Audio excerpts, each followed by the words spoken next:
The wind didn't just blow that night in Harper County, it roared like a freight train, tearing through the flatlands with a vengeance that twisted trees and rattled homes. The sky had turned from a calm blue to a sickly gray, then to a menacing green that screamed catastrophe. Thunder didn't just crack, it boomed like artillery fire, growing louder, closer, relentless. In her small kitchen, Sarah gripped the counter, her knuckles white, her phone buzzing with another piercing alert. Saw take shelter immediately. F4 tornado approaching from the south. Saw her 6-year-old daughter, Lily, huddled under the table, clutching a faded yellow blanket, her sobs barely audible over the wailing sirens outside. This wasn't a drill. This was a nightmare unfolding in real time. Sarah's pulse hammered. She knew exactly where to go. 2 years ago, the neighborhood's HOA had built a storm shelter, a concrete bunker reinforced with steel, designed to hold 30 people, equipped with lights and ventilation, a fortress against nature's wrath. It was just 200 feet from her doorstep, their lifeline. Scooping Lily into her arms, Sarah bolted outside. Rain lashed at them like needles, soaking them instantly. Leaves and debris whipped across the lawn, and in the distance, a black, swirling funnel loomed, tearing up the horizon like a beast devouring everything in its path. Sarah shielded Lily, her breath catching as she sprinted, the ground trembling faintly beneath her feet. The shelter came into a squat, unyielding structure with a heavy metal door. Sarah grabbed the handle and yanked. Nothing. She pulled again, harder, her hands slipping on the wet metal. A thick chain and a gleaming padlock held the door shut. "No!" she gasped, her voice breaking. "This can't be right." She pounded on the door, the metal mocking her with its hollow clang. Lily whimpered, pressing her face into Sarah's chest. Lightning illuminated the funnel, now terrifyingly close, its roar drowning out the sirens. A soaked paper taped above the lock fluttered in the wind, its ink smudged but legible. Saw facility closed per HOA directive. Access restricted. Saw. Rage surged through Sarah. She screamed at the door, her fists hammering uselessly. The sky churned, the wind a monstrous howl, and Lily's cries grew frantic. Sarah sank to her knees, clutching her daughter, whispering, "We'll be okay, sweetheart," though her own heart screamed otherwise. Someone had chosen to lock this door, not a mistake, but a deliberate act. Someone safe in their home had left them to face the storm alone. The funnel was nearly upon them, its dark base swallowing fields, debris flying like shrapnel. Sarah's mind raced. This couldn't be the end. Not like this. Neighbors began to emerge, frantic and soaked, clutching pets, blankets, children. The air was thick with panic, the sirens shrieking their final warning. Sarah shook the lock again, the chain clanging defiantly. A laminated sign above the handle confirmed the nightmare. Saw closed by order of HOA. Shelter unavailable due to sanitation concerns and lack of evacuation permit. Saw. Sanitation? Sarah choked, disbelief warring with fury. A woman nearby, Mrs. Clara, a retiree from down the street, stumbled toward them, her nightgown whipping in the gale. "This is our shelter!" she cried. "We paid for it. They can't do this."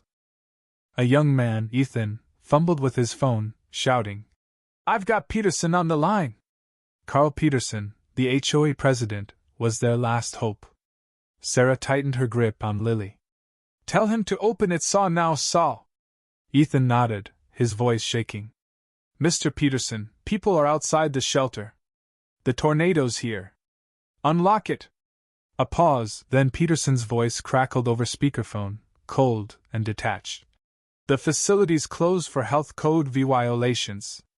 No evacuation permit was approved. I'm sorry, but we can't risk contamination." Sarah's blood ran cold. "Contamination?" she screamed. "There's a tornado. We're going to die." Peterson's tone didn't waver.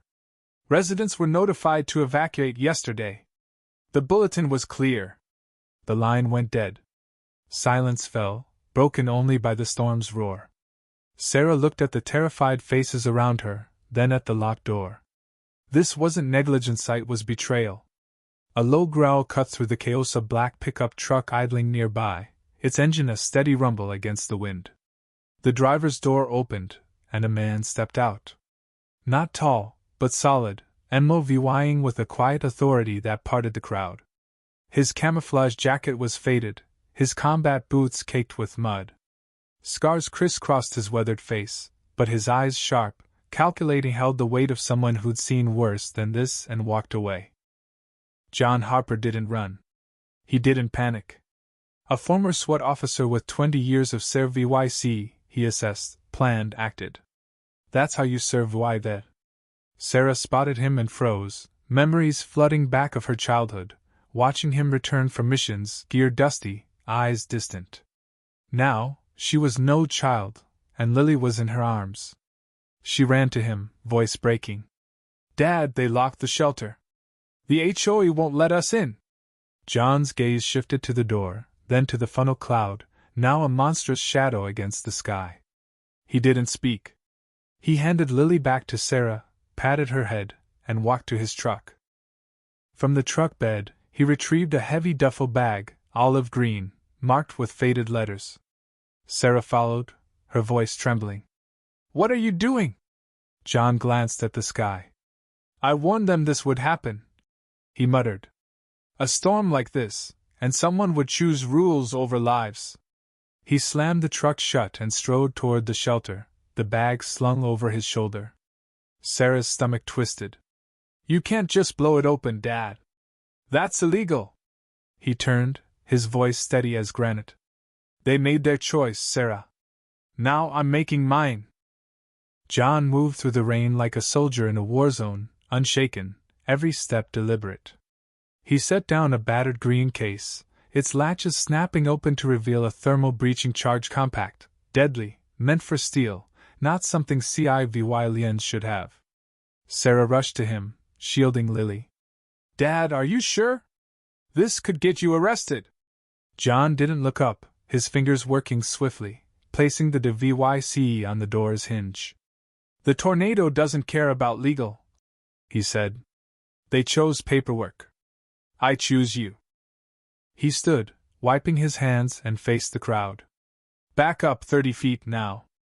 No one hesitated. Families retreated, clutching each other behind a tree.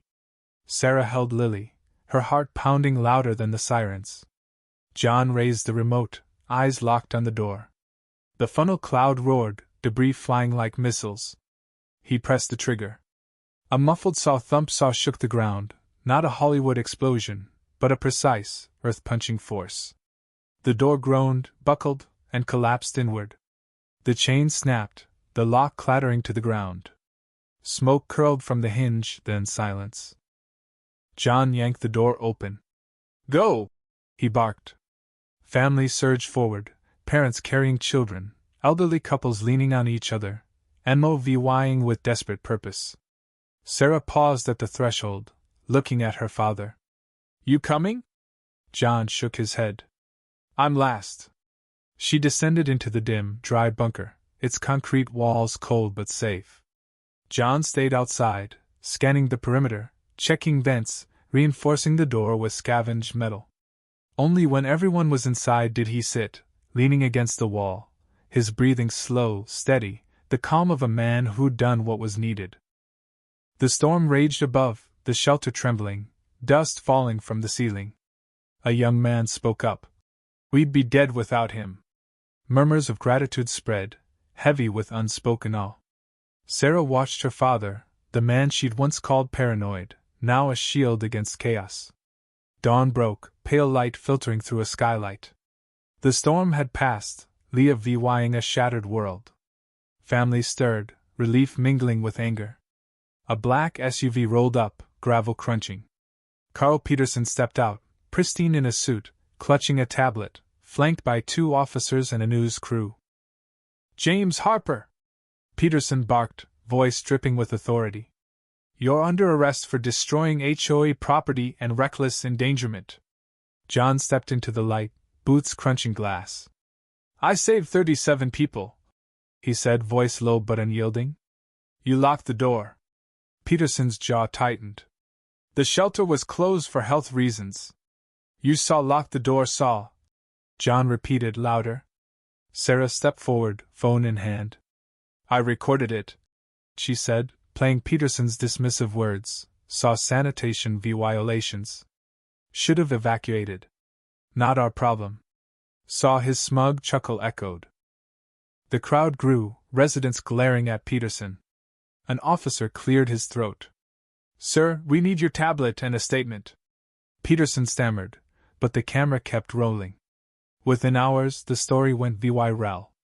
Peterson was arrested for endangering lives, while John's charges were dropped, his actions deemed heroic. A new law, the Harper Act, ensured shelters would stay open during emergencies. John didn't seek fame, but at a quiet ceremony, when Lily ran to him, whispering, "Thank you for not being scared, Grandpa," the room erupted in applause. For John, the real VY Tory was seeing his family safe, the world a little less broken.